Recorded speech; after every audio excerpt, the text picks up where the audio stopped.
குறிப்பாக என்ன பண்ணுறாங்கன்னா 1:30 மணிக்கு வந்து நார்மலாக லஞ்சுக்கு பிரேக் போடுவாங்க. அப்போது சப்போஸ் ஒரு ஏஜென்ட் வெளியில் போய் சாப்பிட போனாங்கன்னா இன்னொரு ஏஜென்ட் அவருக்கு அல்டர்னேட்டாக உள்ளே உட்காந்துருப்பார். ஸோ இதை தேர்தல் கவுண்டிங்கை நிறுத்த மாட்டாங்க, போயிட்டே இருக்கும். அதுக்கு அல்டர்னேட் யாராவது ஒருத்தர் உட்கார வைப்பாங்க, போயிட்டே இருக்கும். சப்போஸ் நிறுத்தணும்னா அதுக்கு சில ப்ரொசீஜர்ஸ் இருக்குது. அந்த என்ன ஸ்டேஜில் நிறுத்துகிறாங்களோ அதை வந்து சீல் பண்ணணும். அதை சீல் பண்ணிவிட்டு அதுக்கப்புறம் வந்து அந்த ஏரியாவை சீல் பண்ணணும். திருப்பி மறுபடியும் ஓப்பன் பண்ணும்போது மறுபடியும் எல்லாத்தையும் முறைப்படி ஓப்பன் பண்ணி உள்ளே வரணும். இது எல்லாருக்கும் முகவர்களுக்கும் தெரியப்படுத்தணும். இதுதான் ப்ரொசீஜர். இந்த ப்ரொசீஜரை கொஞ்சம் கூட அடாப்டே பண்ணாமல் 1:30 மணிக்கு உங்கள் எல்லாருக்கும் ஒட்டுமொத்த அனைவருக்கும் சாப்பாடு ஒரு இடத்துல வந்துருச்சு, நீங்கள் போய் சாப்பிட்டுட்டு வாங்க, ஏன்னா மறுபடியும் உங்களுக்கு சாப்பாடு கிடைக்காது, இதெல்லாம் அப்படி அப்படியே இருக்குன்றாங்க. அப்போ கேட்கும்போது எங்களோட முகவர்கள் அப்ஜெக்ஷன் தெரிவிக்கிறாங்க. சார், இங்கே 11 ரவுண்டு தான் நீங்கள் வந்து உங்களோட டிஸ்பிளே போர்டில் வந்து ஏஆர்ஓ டேபிளில் எழுதியிருக்கிறீங்க, ஆனால் 17 ரவுண்டு வந்து முடித்து தான் சொல்கிறீங்க. அப்போ அந்த எண்ணிக்கையை நாங்கள் வெரிஃபை பண்ணுறதுக்கு முன்னாடி நீங்கள் எங்களை வெளியில் அனுப்பிச்சிங்கன்னா எங்களால் அதை எப்படி வெரிஃபை பண்ண முடியும்னு கேட்கும்போது அவங்க இல்லை, அதெல்லாம் நாங்கள் எழுத மாட்டோம், நீங்கள் வர வரைக்கும் இந்த ஒர்க் நடக்காது, அப்படியே தான் பெண்டிங் போய் சாப்பிட்டு வாங்கன்றாங்க. இவங்களும் அவங்க சொன்ன வார்த்தைகளை நம்பி வெளியில் போகிறாங்க. வெளில போனவங்க எல்லாம் சாப்பிட்டுட்டு திரும்பி வரும்போது 17 ரவுண்டை வந்து கம்ப்ளீட் பண்ணி எழுதி வச்சுருக்காங்க டிஸ்பிளே போர்டில். 17 ரவுண்டு கம்ப்ளீட் பண்ணிட்டாங்கன்ற ஒரு விஷயம் தெரிஞ்ச உடனே அது பிரச்சனையாகுது. அங்கே முகவர்கள் அப்ஜெக்ஷன் பண்ணுறாங்க. அதில் ஒரு சில மணி நேரங்கள் வந்து மேற்கொண்டு கவுண்டிங்கே இல்லாமல் நிறுத்தப்பட்டு இந்த பிரச்சனை சால்வ் பண்ணுறாங்க. இந்த நேரத்தில் மட்டும் குறிப்பாக சொல்லணும்னா அந்த 11 ரவுண்டுக்கு அப்புறம் 17வது ரவுண்டு வரைக்கும் வெறும் ஒரு தொகுதி சாத்தூர் எம்எல்ஏ கான்ஸ்டிடியூஷன்லேருந்து எங்கள் கேண்டிடேட்டு திரு விஜய் பிரபாகரன் அவர்களுக்கும் திரு மாணிக் தாக்கூர் அவர்களுக்கும் பெரிய வித்தியாசங்கள் ஏற்படுது. வெறும் திரு மாணிக் தாக்கூர் அந்த நேரத்தில் மட்டும் காங்கிரஸ் கட்சியிலேருந்து மினிமம் ஒரு கிட்டத்தட்ட ஒரு 4200 ஓட்டு அதிகப்படியாக அவர் முன்னிலைக்கு போகிறார்.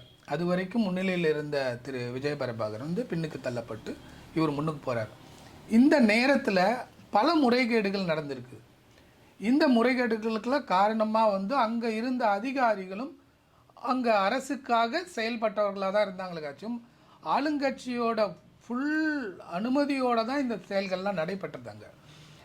6:30 மணிக்கெல்லாம் நம்ம தமிழ்நாட்டோட முதலமைச்சர் வந்து ஒரு அறிக்கை விடுறாரு டிவியில், நாங்கள் வந்து 40 தொகுதியிலும் வெற்றி பெற்று விட்டோம் அப்படின்னு சொல்கிறார். ஸோ அவ்வளோ கான்ஃபிடெண்ட்டாக அவர் அறிக்கையை கொடுத்துறார். காரணம், எல்லா தொகுதியிலும் முன்னிலை, இங்கே மட்டும்தான் மினிமம் மார்ஜினில் இருக்கும். அதுவும் கடைசியாக அறிவிக்கப்பட்ட மார்ஜின் வந்து 0.4%, தட் இஸ் 4379 ஓட்டுன்றது 0.4% தான். இந்த மினிமம் மார்ஜினில் இருக்கும்போது இந்த தொகுதியையும் வெற்றி பெற்றோம்னு சொல்கிறாங்க. அப்போது அவர் சொல்லிட்டாரு அப்படின்ற ஒரு காரணத்துக்காகவே அவருடைய மந்திரிகள், அந்த கேபினெட்டில் இருக்கிற தமிழக மந்திரிகள் வந்து அந்த பர்டிகுலர் விருதுநகர் கவுண்டிங் ஏரியாவை ஃபுல்லாக முற்றுகையிட்டு அங்கேயே முகாமாக போட்டு இருக்கிறாங்க. போலீஸ் ஃபோர்ஸை யூஸ் பண்ணிக்கிறாங்க. வந்துட்டு அவங்களும் before declaring the candidate declare பண்ணுறதுக்கு முன்னாடி கவுண்டிங் ஏரியாக்குள்ளேயே வந்து உட்காந்துடுறாங்க. ஸோ இது வந்து அவங்க அதிகாரிகளும் இல்லை, அவங்க முகவர்களும் கிடையாது, அவங்களுக்கு இந்த இடத்துக்கு சம்பந்தமும் கிடையாது. அப்படி இருக்கும்போது அவங்க உள்ளே வரவே முடியாது. சார், அதுதான் என்னுடைய கேள்வியாக இருக்குது. பூத் நடக்கிற அந்த ஓட்டிங் நடக்கிற இடத்துல இரவு ஒரு 12:55 12:30 மணி போல் அமைச்சர் தங்கம் தென்னரசு, கேகேஎஸ்எஸ்ஆர் மூர்த்தி போன்றவர்கள் அந்த அறைக்குள்ளே உட்கார அனுமதி இருக்கா? இவங்களுக்கும் அந்த தொகுதிக்கும் ஏதேனும் சம்பந்தம் இருக்கா? நார்மலாக அவங்க என்ன டைம் உட்காந்தாங்கன்றது குறிப்பிட்டு சொல்ல முடியல. ஏன்னா வந்து எங்களுக்கு கிடைத்த தகவலின்படி அரௌண்ட் ஒரு 10-10:30 வந்த மாதிரி எங்களோட தகவல்.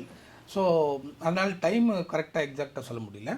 இதில் குறிப்பிட்டு சொல்லணுன்னா, ஒருத்தர் வெற்றி வேட்பாளர்னு டிக்ளேர் பண்ணுற வரைக்கும் 3வது மனிதர்கள், சம்மந்தப்படாத அதிகாரிகளோ அதிகார முகவர்கள் தவிர வேற யாருமே உள்ளே போக முடியாது.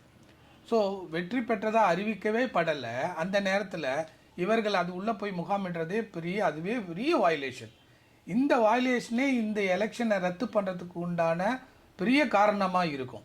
ஸோ இது வந்து அந்த அரசியல், இப்போ ஆளுங்கட்சியோட அரசியல் புத்திசாலித்தனத்தில் நடந்த ஒரு விஷயம். ஏன்னா கூட்டணி கட்சிகளோடு சேர்ந்து 40 தொகுதியும் நாம் தோற்கடிக்கப்படணுன்றது எதிர்கட்சியோட நம்ம ஆளுங்கட்சி இப்போ இருக்கிற திமுகவோட எண்ணம். இதில் தனிப்பட்ட ஒரு நபர் தேமுதிகலேருந்து மட்டும் ஜெயிச்சு வந்துட்டா பெரிய அது ஒரு இழப்புன்றத பெருசாக நினச்சி தான் அவங்க ஆரம்பத்தில் இந்த வேலை செய்ய ஆரம்பித்தாங்க. இதனுடைய இறுதிக்கட்ட பணி தான் அமைச்சர்கள் போய் அங்கே உட்காந்து முகாமிட்டு செஞ்ச கடைசி பணி. அது அவங்க தன்னுடைய அவங்களுக்கு சேர்ந்த முதலமைச்சருக்காக செய்ய வேண்டிய காரியமாக அங்கே நின்று செஞ்சாங்க. ஸோ விஜய் பிரபாகரனை வீழ்த்துவதற்கு ஆளுங்கட்சியாக இருக்கக்கூடிய 4-5 அமைச்சர்கள் பணியாற்ற வேண்டியதாக இருக்குது. ஆமாங்க. அதாவது அந்த தொகுதிக்கு சம்பந்தமே படாத ஒரு மந்திரி மூர்த்தி, அவர் அங்கே வர வேண்டிய நெசிட்டியே கிடையாது. அவருக்கு அங்கே அலோவ் பண்ணவே முடியாது அவரை. இதெல்லாம் எப்படி தேர்தல் அதிகாரிகளோ இல்லை அந்த மாவட்டத்தில் இருந்த கலெக்டரோ எப்படி இதெல்லாம் பார்த்துட்டு இருந்தாங்கன்னு தெரியல. அங்கே முகாமிட்டு இருந்த போலீஸ் அதிகாரிகள் மதுரையிலேருந்து வரவழைக்கப்பட்ட போலீஸ் அதிகாரிகளாக இருந்தாங்க. அவங்களுக்கு நல்லா தெரியும் யார் இவர், இந்த அமைச்சர் இந்த மாவட்டத்தை சேர்ந்தவரா சேராதவரான்னு தெரியும். அவரை ரிமூவ் பண்ணல, அவரும் உள்ளே உட்காந்துருந்தார்.